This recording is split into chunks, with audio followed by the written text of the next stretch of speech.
Well, holla frickin' ya. The Golden State Warriors won a road game. They actually know how to do it. Ryan Leong, AP radio reporter, joins me to hopefully, well, not hopefully, they want to join me for a Warriors party to finally have a post-game show that's on more in a celebratory tone.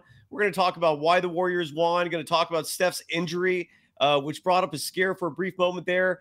And one player that was, in my opinion, a huge difference maker. We're going to break all of that down next. This is Locked On Warriors.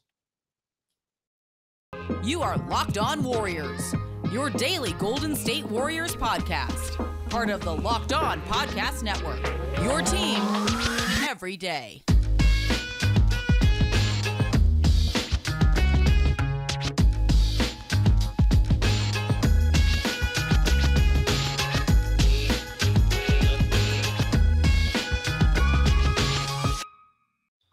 Thank you for making Locked On Warriors your first listen every day. We're free and available wherever you get podcasts. You follow Ryan Leong. He's an AP radio reporter covering the Golden State Warriors among many sports on Twitter at Ryan Leong. You spell his last name Leong.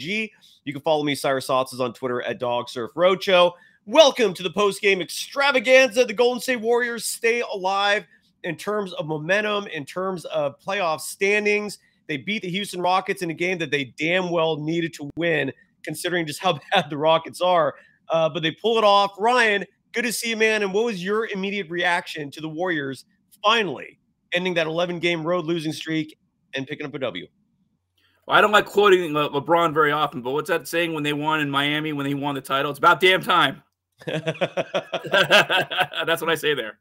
Oh, yeah, absolutely. I guess first things first, man. Like, what did you see in this game, man? They led by 4 at the half. Yeah, that is correct. And then the lead actually, I'm sorry, they led at 5 at the half.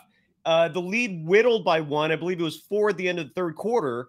But then they pulled away in the fourth. What did you see there in that fourth quarter that made the difference, man? Because the Warriors just really kind of like took off like a freight train and didn't look back. Made shots. I mean, unfortunately, as you saw all too often, they once again relied on the three, which is their bread and butter.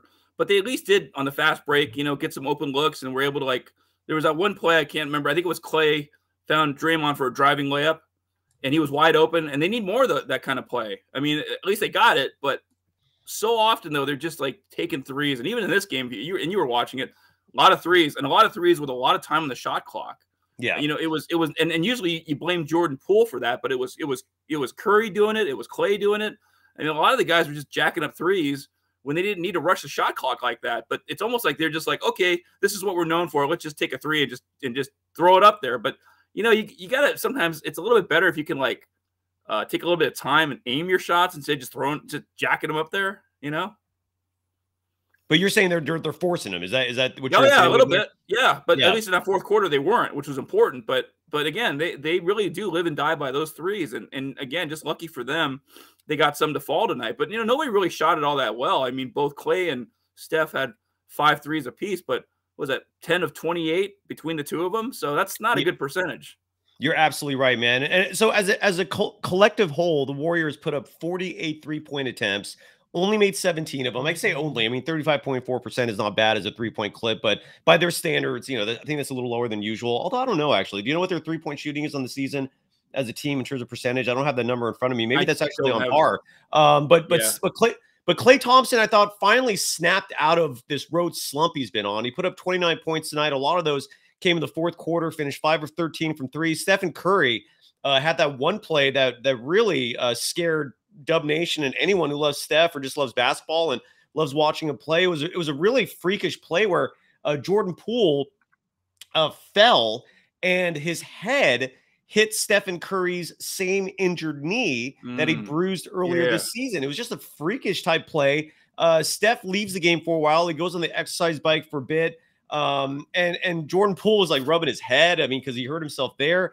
But Steph had a solid game as well. Finished with 30 points. Again, 5 of 15 from 3. Not great, but not bad either. But 2 players that really stuck out to me. And maybe even 3. I'll give Anthony Lamb credit too, because even though it drives me crazy when Kerr relies so much on him and plays him over Moses Moody. Look, third quarter, fourth quarter, Anthony Lamb, he did fine. He didn't cause the team to lose. He was 3 for 4 from deep. Fine. Good. Great. You did okay there. He had some defensive lapses I could point out, but we'll keep it positive here. But Moses Moody got an extended run in the first half. He played 8 minutes and 6 seconds. All that time was in the first half. And you're not going to see what he contributed from the box score, right? Because he scored 3 points. It came off one shot attempt. It was a 3 that went in. But he was playing solid defense. He was playing solid in terms of setting screens. Just being a great contributor out there. I didn't realize this until Bob Fitzgerald said it on the broadcast that Moody's led the team in plus minus for the entire road trip. We didn't see him at all again in the second half, which was kind of weird. Again, those minutes went to Anthony Lamb. Lamb came in at about the 5-minute mark of the third quarter when Steph went out with the knee injury. Again, that got caused by hitting it on Jordan Poole's head. So we never saw Moody again after that, what I thought was a really solid first half. What were your thoughts on Moody's performance, and why do you think we didn't see him in the second half? To answer the second part of your question, I have no idea. Only the coach can answer that. But from what we can gather about Kerr all these years that we've seen him as the coach, and I think this season particularly so, he's playing his favorites. I mean, I think it's as simple as that. There's no reason not to play him more minutes. But the coach dictates who's out on the floor, and obviously, he likes the unit he goes with. And yeah, he ends up giving Anthony Lamb 17 minutes of action. Moses Moody only plays 8 minutes. Right. And that's nothing. I mean, he's the only guy on the team that played in single digits in minutes. So, I mean, I'm as perplexed as you are when it comes to that, because, you think you want to reward a guy who's playing hard and showing hustle. And again, a guy who's as young as Jonathan Kuminga, they both drafted the same time practically. They're both 20. Yeah. And they're both 20, but in the same draft year and all that. And he's really hardly sniffing any playing time at all. In fact, if anything, you wonder if he's getting scrub minutes, but he's not. These are first half minutes. And the fact that he just sat there on the bench the whole second half while this game was still in the balance, I don't have an answer for you. I mean, I like I said, there's no reason why you shouldn't play the guy. It's just that Kerr is choosing not to. What? And let me ask you this, man. You're in that they call it the interview room at Chase Center. That's where Kerr comes after the game and pregame, answers questions from the press pool. You'll sometimes get 2 to 3 players also coming in there after the game to answer questions. A very select few because of the NBA's tier system with press credentials now. This has changed from the past. Before, Ryan, you and I would go into that locker room. We chatted up with the players. We'd ask them questions. Now you only have a very select few individuals having that same access where they can actually go into the locker room. For the rest of us schlubs, we only get to ask the players and the coaches questions if they come into that interview room. I don't know if you have that tier 1 access. Do you? I finally got it thanks to AP, but wow, congratulations. Thank you. But I've only been really using it for the visitors because the Warriors technically bring everybody into the interview room. I mean, everybody that you need to talk to, they're going to bring in the interview room. Now, I suppose if you wanted to go talk to Moses Moody, we would chase him down in the locker room. Well, the reason why I bring this up is because, especially now that you have tier 1 access, that's even more interesting to me. Why is it that the reporters who are there night in, night out, who get access in terms of questions, why is no one bringing this up to Kerr, man? Like, why is Kerr getting such a pass when it comes to the minutes he's giving to certain players versus not to others? In this case, I'll bring up Moses Moody. Like, I guarantee no one is asking him, why didn't Moody play in the second half? Why is he getting such a free pass, man? What's going on there, in your opinion? I don't know, to be honest. I mean, I guess nobody's really asked. I can ask it for you the next home game. And the next chance I get will be against the Sixers on Friday. So I'll do my best to try to ask it on Friday. Please, man. Yeah, that'd be awesome, dude. Because that always perplexes me. When we come back, I got to talk about the other lottery pick from 2 years ago. I thought Moses Moody, again, had a fantastic game. But someone who, to me, was a difference maker was Jonathan Kuminga. Jonathan Kuminga played fantastic basketball. He's growing up right before our eyes. And the 25 minutes he poured in tonight were huge. And so I want to give him his due when we come back from the break. I got to give some love first to FanDuel. Ryan, are you a gambler, man? Do you throw money down to the outcomes of games or players or any of that stuff? The honest to God truth is no, because I used to work for a wire service called Sports Ticker, which was actually then for a while owned by ESPN before it got dissolved by, of all people, the AP. We actually serviced a lot of the casinos with our information, and I just learned a long time ago. I just don't bet on sports. It's I'm not saying you shouldn't do it, but it's gambling. There's no and a few times I did gamble. I gambled once on the Cal Las Vegas Bowl, and I missed the spread just by a little bit. So these guys know what they're doing. These guys that are the sports bookies and whatnot and make the odds. Brilliant. These guys are geniuses. Dude, most of the people who are actually setting the lines in Vegas or whoever's working for FanDuel, they have like PhDs in statistics. I mean, these are just number crunchers to the T. Well, if you go to FanDuel right now, the tournament, March Madness is heating up, and now is the perfect time to download FanDuel, America's #1 sports book, because new customers get a no sweat first bet up to $1,000. That's bonus bets back if your first bet doesn't win. You just download the FanDuel Sportsbook app. It's safe, secure, and super easy to use. Then you can bet on everything from the money line to point scores and threes drained. Play FanDuel. If you play FanDuel, you can combine your bets for a chance at a bigger payout with the same game parlay. Don't miss the chance to get your no sweat first bet up to $1,000 and bonus bets when you go to FanDuel.com/locked on. That's FanDuel.com/locked on to learn more. Make every moment more with FanDuel, an official sports betting partner of the NBA.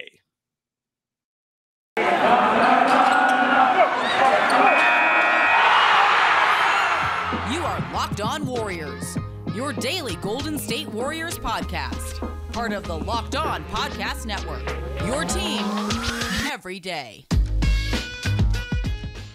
Thank you for making Locked On Warriors your first listen every day. We're free and available wherever you get podcasts. You can follow Ryan Leong. He's a reporter for Associated Press Radio on Twitter at Ryan Leong. Leong is spelled Leong. And again, you can follow me, Cyrus Saatsaz, on Twitter at DogSurfRocho. Jonathan Kuminga tonight, in 25 minutes, 33 seconds of play, shot fantastic from the field. He was 7-9 from the field as a whole. Had 2 3-point attempts, made one of them, so he shot 50% from there. Even made both his free throws. 17-point night. Wasn't a big rebounding night, but the 3 rebounds that he did collect, I thought were big man rebounds. What I mean by that is they were not easy. He was literally muscling his way in there.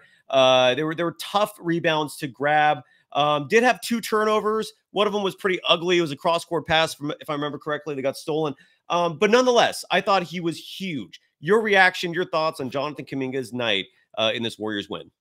Oh, no, great night. I mean, anytime you can get that kind of production off your bench, and he was the leading guy, in fact, the only guy in the Warriors bench to score in double digits. I mean, he displayed some solid play, and like you said, I think for him, he could try to drive inside a little bit more, but the fact that he does have an outside shot and he was able to convert one of his 2 3-pointers makes him that much more valuable as a guy that's able to play, as a forward, but also with some shooting ability. So I liked what I saw out of him tonight. I mean, it'd just be nice if, he had a little bit more of a supporting cast, but great night by him tonight. Oh yeah, it was huge. And again, like I invested in Jonathan Kuminga's stock a long time ago. Why don't we listen to Steve Kerr? Let me get this queued up here real fast here. So Steve Kerr took the podium, like they all do, after the games, and he talked about the Warriors getting the first road win. Did you, off the top of your head, Ryan, can you guess when the last time was that the Warriors won before tonight? I think it was January 30th, but I don't remember the opponent. You got the date right. It was January 30th. I don't know who the opponent was either. But that's a long time. We're recording this on March 20th right now. So it's been almost 2 months. It's absolutely insane. Here is wait, did I get that right? Is it almost 2 months? Yeah, so I got the answer for you now because I do some quick thinking here on the web. They were at Oklahoma City. They beat the Thunder 128-120. Incredible. And I do remember that game vividly. Here is Steve Kerr talking about the Warriors' first road win since January 30th. Yeah, it's been a long time. I mean, I don't remember the last road game we won. It's been a while. So January 30th. January 30th. Thanks. That doesn't make me feel any better. But we needed it, obviously. I actually felt like we played decently in the first 3 games of this trip. Lost all 3, but had our chances in all 3, and I liked our effort. I liked a lot of the execution. Ironically, I thought this was the worst of the 4 games that we've played on this trip. But obviously, we were, playing a different caliber team. Those first 3 were battling with all those teams for the playoffs, and Memphis has one of the best records in the league, and And, Houston has had a rough season, but they are playing better of late, and they've had some really good wins. So I thought, we had to come in tonight with a focus that unfortunately wasn't there, and that was the issue with that first half, but we eventually got there. That was weird. I actually thought they played okay in the first half. They did go into the half with a lead, but and a couple people in the chat giving kudos to Anthony Lamb. Yeah, he did okay in the third quarter, part of the fourth quarter, did not have a good first half. But I don't know why people keep saying Lamb's defense is great. I'm watching these games, folks. You're insulting me at this point, telling me that what you're seeing somehow is better or more accurate than what I'm seeing. No, Anthony Lamb is not playing great defense out there. That is an asinine opinion. I do not agree with it. But nonetheless, look, he did fine offensively. But beside that, look, the Warriors won this game, and in the standings right now, if we take a look at that, the Warriors are in the 6th spot in the standings. They're a game and a half behind the Clippers, and this just makes their next road game that much more important. They finish up the 5-game road swing day after tomorrow. They're going to be in Dallas. Luka Doncic, I believe, has been out for a while. Ryan, what are you seeing with that game coming up? Again, that's one that I would call that a must-win. If the Warriors have legitimate aspirations for a world title, I would consider that a must-win, because I don't think if you're going to win a world title, getting in as a play-in is not going to be the formula for that, especially if you're a Warriors team that's battling injuries, you're worn down. What are you seeing in that Mavericks game, man? That looks huge to me. Your thoughts? Oh, yeah, of course. I mean, it goes without saying. I mean, the only other team that's got there's only 3 other teams that have fewer road wins than the Warriors right now, and those teams are appropriately Houston, San Antonio, and Detroit. And where are those teams right now, right? They're at the bottom of the standings. Here it is. The Warriors are the 6th place team now, half a game ahead of Dallas, and they have only 8 road wins. So obviously, it's a must-win situation. Absolutely. What do you think's going to happen, though? What are you foreseeing happening in this game? I'm hoping the Warriors can win, but I'm not real confident about that. I mean, Kerr's right.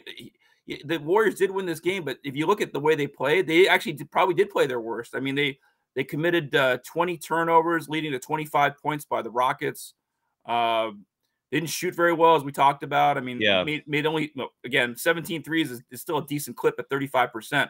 Oh, by the way, I looked that up too. Coming into this game, the Warriors' 3-point percentage was 38.384.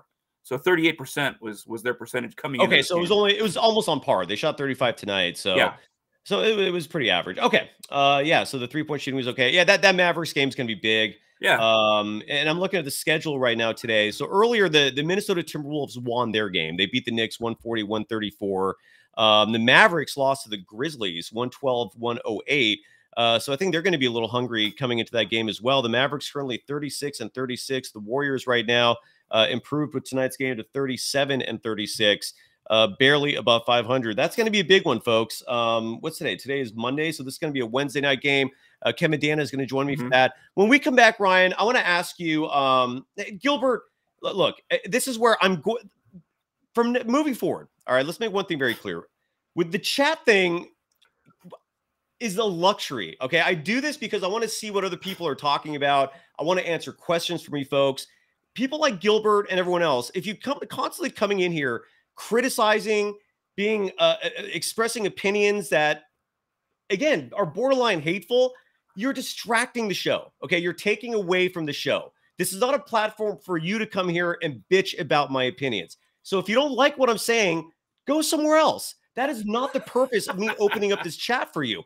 I don't have an agenda against Lamb. I have an agenda that's pro Golden State Warriors. All right, and I don't agree that Anthony Lamb is going to help this team win a world championship. Tonight's example, Moses Moody in that first half, those 8 minutes were solid. The Warriors were doing fine with Moses Moody. And for those of you in here who are saying that Anthony Lamb is a good defender, no, he's not. People blow by him regularly. Someone in the chat praised that he boxes out doing rebounds.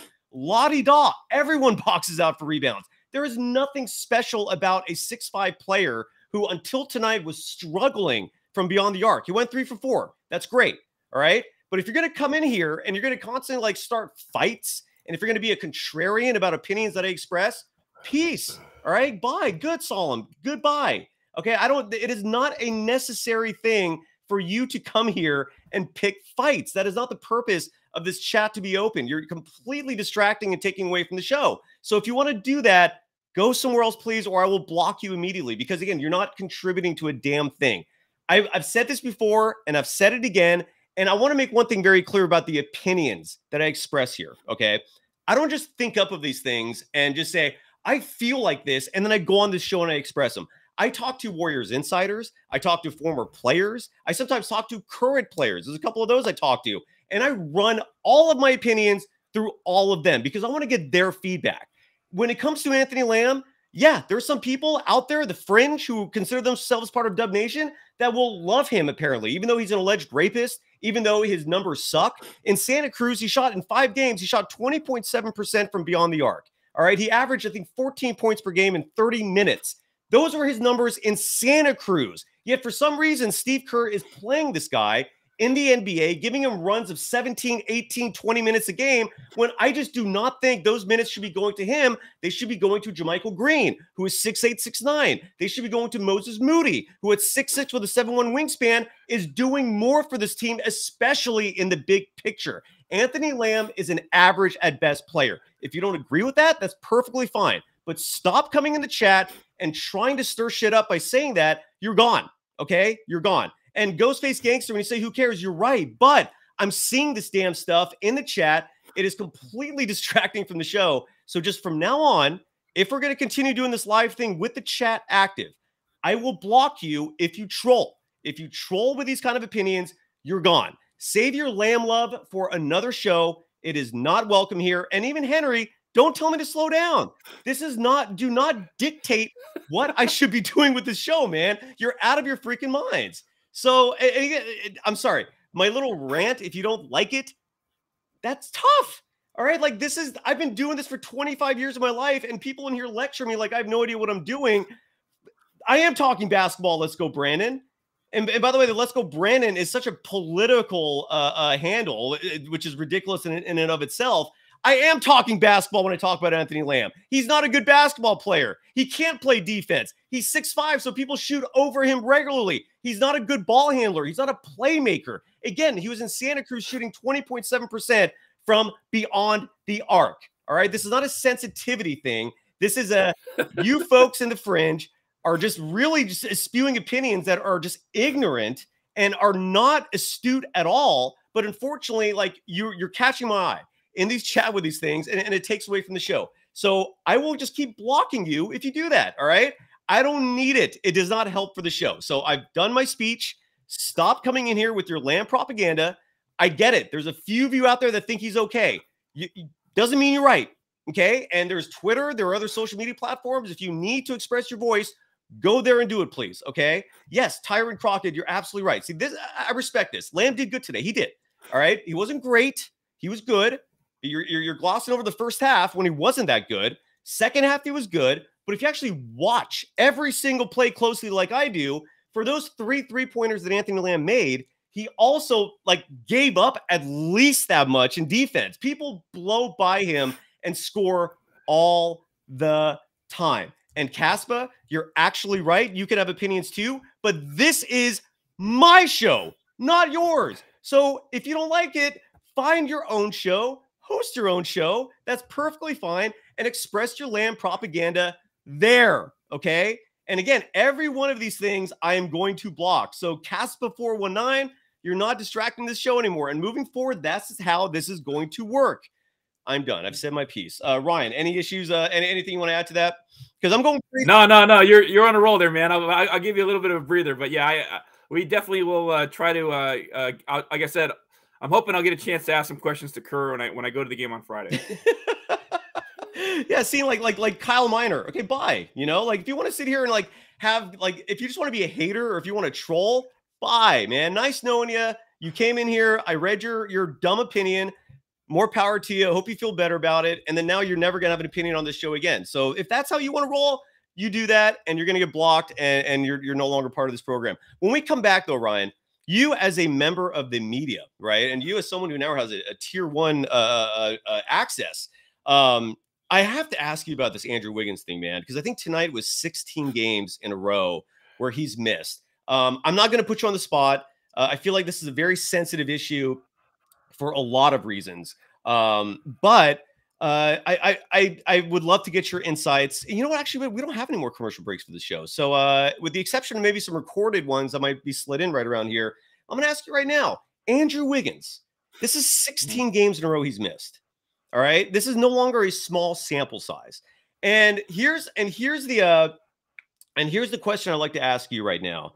At what point do the Golden State Warriors, in your opinion, right? None of this is objective. This is all just, each individual's opinion on the matter. In your opinion, do the Warriors at some point have an obligation to tell their fans what's going on? Because and what I mean by that is, players miss time for a myriad of reasons. There's an injury report that specifies the reasons for that, right? Like the report will say, okay, knee injury, wrist injury. I forgot what they put down for load management. I know that's maybe they actually write that in there. Do they? They actually put sometimes they put load management. The first time I ever saw an occurrence of that years ago, Tim Duncan sat out a game, and for fun, the DNP said old. I remember. I remember that. So, I to answer your question about the about Wiggins, I hate to say this, but the only time I think that would actually get addressed and the team would answer it is when they are no longer playing games. It'll be a season ending question that gets answered. So when they do like their, like their post-mortem or whatever, when the season's over and they have coach and Kerr and Bob Myers interview availability, that's when I think he'll answer the question. Not before. Not any sooner than that, unfortunately. So kind of like the Carlos Correa situation that the Giants were in. They couldn't make any comment until he went to the Twins. So what are you insinuating there in terms of so you're saying that until this Rebel to Sounds writes the exit interview. Yeah, one of your interview. That's exactly right. Yeah. So the Rebel is correct. Yeah. The exit interview. The last availability that's going to be around for the year is probably the time they'll address it if he doesn't come back to play before the season's over. Okay. So I guess that my question to you is, do you as an opinion, not as a when you think they're going to address it, if ever, do you think the Warriors have an obligation though to the fan base to at some point let them know? And what I mean by that is, look, ultimately when you talk about the NBA, this is a business that's run by the fans. If there's no fans, there's no NBA. Plain and simple, right? I get that, but unfortunately, the way these teams operate, and it's not just the Warriors. I've seen it with the 49ers. I've seen it with the Giants. I've seen it with all the pro teams. They really run a very cloak and dagger operation. Right. So they're going to tell you when they feel like they want to tell you. I mean, they're well aware of it. They're just going to keep everybody in the dark until they feel like they can dictate when they want to answer this question, not before. So like I said, again, it's going to come, I think. If Wiggins doesn't play a game again this season, you won't find out until the season's over. When I think also that, maybe Wiggins is already let's say the season ends and the Warriors don't make it that far in the playoffs and he's back home or whatever, and he's not here in the Bay Area. I think that's when management would address it. Gotcha. In your opinion, should the Warriors tell the fan base? Well, sure they should, but like I said, unfortunately, the way these teams operate, they really do operate in their own bubble. And I think, unfortunately, with this advent of how media is run now, I mean, you've got your podcast, but the Warriors also have their own media, right? They have their own Twitter page. They've got their own stuff on Instagram. Yeah, they have their own TV channel, NBC Sports Bay Area. They have their own TV channel. Well, yeah, that's true. They have that too. And that's done a little differently now than years ago. It was right. a sports channel, for instance. But yeah, all those things, they run all that. They control that. So they're gonna sort of filter their own message. That's kind of how it works. I'm not saying it's right. I'm just saying that's what they're gonna do.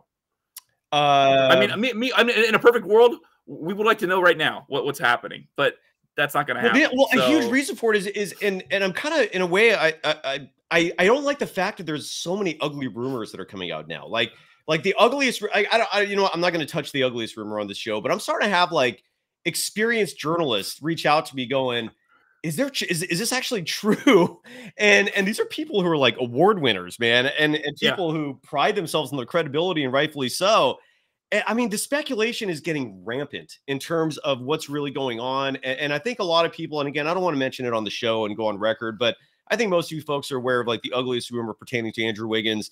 And I guess it would be nice if he came out and said the truth just to shut all that stuff down. You know what I'm saying? Because let's back up a little please. bit. Wasn't something similar like this happening when Mark Jackson was the coach? You mean what, after he got fired or before? Well, that kind of led to his firing. Wasn't he sort of in a kind of similar situation? See what I mean? Kind of, but yeah, but I think the reports in his case ended up being true, right? I mean, no, I know that, but I'm just saying it's a similar type situation. It's very tenuous. It just kind of it just reminds me of that situation. Let's put it that way. Do you think if people want to look that up, they can look it up. I don't want to, like you said, we're not going to talk about it here.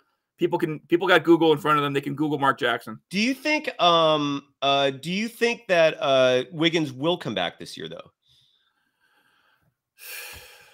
I don't know. I got to be honest. I really don't know. I mean, I think it's 50-50. I think it's a 50% chance he could come back, and there's also a 50% chance he won't, because this is, yeah. So one of your commenters here, Joe, just assume Wiggins is not returning. I agree with that. I'm assuming that he's not returning. Oof. If he comes back, great. Oof. But I have at this point, I actually do believe that I think Peyton will come back before Wiggins will. Well, I don't think that's even going out on. You're not going out on a limb saying that. I mean, Gary Payton II is already practicing with the team, right? Let's talk about him for a second. You covered this team extensively. Gary Payton II is working out. Has he scrimmaged yet? Do you know if he's gone to that level? Because that's the last step before he can get cleared to play. I have not. That I've not heard of yet. I've not seen that. In fact, I got to admit, one of the things I haven't really had a chance to do all this time is to go and actually go to a practice, which one of these days I'll do. Allen Iverson's favorite activity, right? I had to throw that in there. Practice. We're talking about practice, man. Anyway, so yeah, because getting to Chase is a little bit of a chore, and they don't have parking for media, so you got to kind of sort of plan your schedule about getting to the Warriors and getting a chance to and see, again, that gets back to football. Watching NBA practice is probably a little bit better than football, but you don't get a lot of time to watch the players. I think you get maybe 10 minutes of like watching for B-roll purposes. Right. Yeah, that's about it. The rest of the time, you just get there so you can see them doing a little bit of stuff on the court, and then they go back to the interview room and you get availability with whoever comes out and talks. Do you think the Warriors, if Wiggins does not come back, do the Warriors have any chance at a world championship? I don't think they do. What do you think? Yeah, but I think you're kind of putting the cart before the horse. I mean, the Warriors right now have to worry about getting into the playoffs right now. I'm more concerned about that than anything else. I know they're the defending world champs, but at this point, you really got to concern yourself more with just getting there. Yeah, that's fair. I mean, because let's put it this way. Let's look at again. I'm kind of changing the topic slightly. No, go ahead. Yeah. The Stanford women Cardinals. The Stanford women last night lost against Ole Miss. It's the first time a 1 seed's been knocked out in like 20 years. And I think the last time it was that a 1 seed got knocked out, I think it was Stanford, or it might have been another team, but it happened so rarely. And people thought this year, the Stanford women were headed to the NCAA Final Four at the very least, and now they're already going home. Why are we talking? Why are we talking about that right now? What's going on? What's the point? Because the point I'm getting at is I'm just talking about how a team that's expected to go somewhere, you can't always predict it. That's fair. That's what I'm getting at. Yeah, I hear you. That's why I'm mentioning that. That's the point I'm making. Sorry. That's I know it's a different sport, but that's the same idea. I mean, they're a really good team in college basketball, and they're expected to be there, and now they're not. Yeah. So the Warriors are in a similar situation as well, because there's no guarantee they're going to make the playoffs. And at the rate they're playing, they'll be lucky to squeeze in. If they can't win more road games, they'll be looking at that play-in tournament or not. If it comes down to it, because these road losses are really mounting up and affecting their chances at staying in the playoff standings. Yeah, I mean the one good thing, if by some chance it all goes to crap and the Warriors exit early, this show will be fun in terms of talking about all the maneuvering the Warriors are going to do to either start transitioning to the next phase of whatever they're going to be. What they need to do to retool. I will say this, the Warriors are not going to be giving up as a world championship contender as long as they have Steph, right? I do feel like there is a comfort there. So let's say, for the sake of argument, this season just continues rolling downhill. This snowball of doo-doo turns into, a whole sewage mess.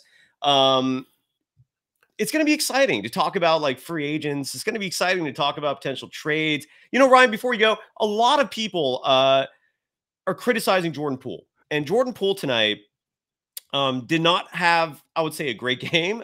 He played 26 minutes, turned the ball over only twice, which by his standards are, an improvement. but he only went 1 for 8 from the field. That only field goal he made was a 3. He was 1 for 6 from beyond the arc. Finished the game with a whopping 5 points. He did have 8 assists, which is a huge positive. I'll give him that.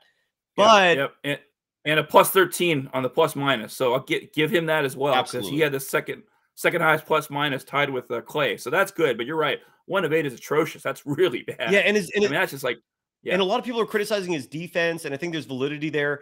Is there any possibility that the Warriors trade him, or do you think that he's part of the long-term fixture? What are your thoughts on him? No, I think there's a possibility it could happen. Sure. I mean, but I think again, it's all contingent on how is this season going to end for the Warriors.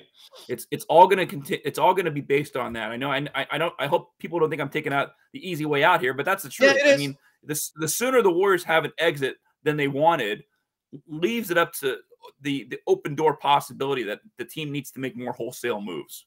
I hear you, man. I hear you. Well, this will be interesting what happens. Brian, we'll get you back on the show for soon, especially since you're going to be if you're going to be asking Kirk questions about Moody, man. The door is open for you, dude. Like I will do my best. I love it, man. Anything we feel like we did not cover today? I want to go over the box score real quick. I thought JaMychal Green played a solid game today. He played 12, just shy of 13 minutes, went 2 for 5 from the field.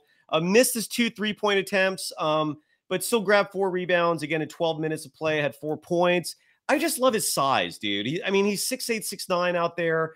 So he is making a difference, at least defensively. This team is so short in general. I thought Kevon Looney, playing with a bad back, played great at 11 points, 10 rebounds. Anything you feel like we missed from tonight's game that we didn't cover? Yeah, the one thing I think we should address is, and you heard this on the broadcast too, is Kelena Azubuike made a good point that the Rockets are not a big team, and the Warriors didn't exploit the paint enough. I think they exploited it early in the game, but afterwards did not. Let's see. I'm trying to look here again at the points in the paint. I mean, they finished. Yeah, see, they did finish with 50, but at one point they had a lot of points in the paint, and then they started doing their usual problem of like just settling for just not only threes but bad threes. Right. Just sure, the shot might have been open, but it wasn't a good look. And I think Jordan Poole, he's one of the guys that was responsible. But you look at some of the veterans, even Curry. Curry kind of should know better, right, at times, and so should Klay. I mean, when Klay's on fire, he's absolutely amazing. But when he's off, he can be really off. It's detrimental. So, it is. He's detrimental, right? So I would say that the Warriors, that's their biggest problem sometimes too, is they just get caught in this not only this rut of shooting threes, but shooting threes with a lot of time on the clock. And again, Poole does it all the time, but I saw Curry doing it a lot tonight too, if I'm not mistaken. No, you're right. Right? This is a team. Yeah. No, go ahead and finish. I'm sorry. 22 seconds on the shot clock. Jack it up a 3. I'm like, what are you doing, man? It's like you got more time than that, and you got a lot of time. Why aren't you trying to settle down the court a little bit? You're the point guard. Point guard's supposed to be able to see the floor. He's basically the quarterback of the basketball team, and try to see if you can find something better.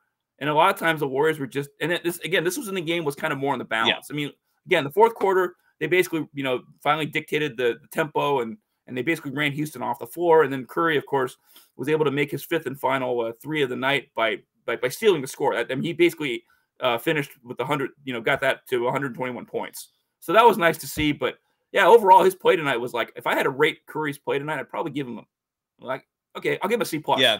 I didn't think it was that right. That sounded about right. Well, it sounds right. Maybe a B-, but only whatever. Almost same thing. Only because he did score 30 tonight. I mean, I don't think they're winning this game. Like when Curry left the game, everything started collapsing and falling apart. So yeah. But you're absolutely right, man. In the last 2 games, he has 10 turnovers. That's not a good look. And I also totally do agree with you that a team that a year ago led the NBA in cuts and a team that I think right now leads the NBA in assists. When they stop doing that, their offense stalls. You're absolutely right, man. I mean, you have too much talent on this roster. Yeah, and the thing is this too. I'm looking at some of the comments here, but also I just also thought of one other thing. Not only are the Warriors just shooting these bad threes, the Rockets were more comfortable taking the 2s that they were given, and they were definitely making a lot more shots, either layups or shots in the paint. And the Warriors should be doing that. And they've had this problem for going way back. I mean, this goes back almost to the days when Mike Montgomery was the head coach. Okay. The Warriors you went too far back. Okay, we're done. We're gonna leave. But, you know what I mean. But they've always been a team that tends to not. They play more like outside in versus inside out, right? Mike Montgomery, man. Hey, but I remember that though. Even in those days too, they would take a lot more threes when they should be trying to drive the lane more. You're right. I'm just saying. No, the reason I bring him up is because it just goes to show you how long this problem has been around. It predates Kerr, it predates Jackson, it just goes back a long way. Yeah. So, all right. Well, tomorrow, Ryan, I can't thank you enough for coming on. We'll get you back on soon. Kylan Mills joins me tomorrow. I believe we're going to be recording at 3 p.m. live. And again, follow the program on Twitter at Locked On Dubs. That is where we announce what time we start the shows. So Kylan will join me tomorrow. And again, please, folks, hit that like button, hit that subscribe button. The more subscribers we get, the sooner we can get Kylan as a full-time member of the show. Right now, she joins the program 2 days a week. I want her for 5 days a week, but we got to grow the show a little more so we can increase that ad revenue and then get her on board. Thank you, everyone, for joining the chat. Ryan Leong, you can follow him on Twitter at Ryan Leong, Leong. To my bosses on Locked On, sorry again for going long. This is supposed to be a 30-minute show. I've been abusing that for about a week now. Just too much to talk about, but anyways, I guess that's it. We're good, right? I'm going to join Larry Kruger's program if you want to join me there. Ryan, I'll tell him you say hello if you want. Yes. Tell Kruger we all go way back. Otherwise, Ryan, thank you. Everyone, thank you. Go Warriors. Love they won. They're back in the W column. The losing streak of 11 is over, and we got 9 games to go in the regular season. It's going to be fascinating what happens, Ryan. I am curious with the stretch run approaching. Are you curious, or do you feel like it's already like a non-discussion in terms of the Warriors' future? Like, do you still think they have a shot before we go? Like, do you think they have a chance? Because I do. As crazy as it sounds. Oh, of course. And when I say they got a chance, they've got better than a Dumb and Dumber chance. Let's put it that way. With those guys, they had no chance. The Warriors here, they have a legitimate chance. But given that, yeah, we'll see. I will say this: their chances are a heck of a lot better if Wiggins comes back. Beautiful, good stuff. Beautiful. Yeah, I agree. I wholeheartedly agree. And Gary Payne II, right? I mean, those two are going to be massively huge. All right, thanks, folks. We'll be back at it tomorrow. Take care. Bye-bye.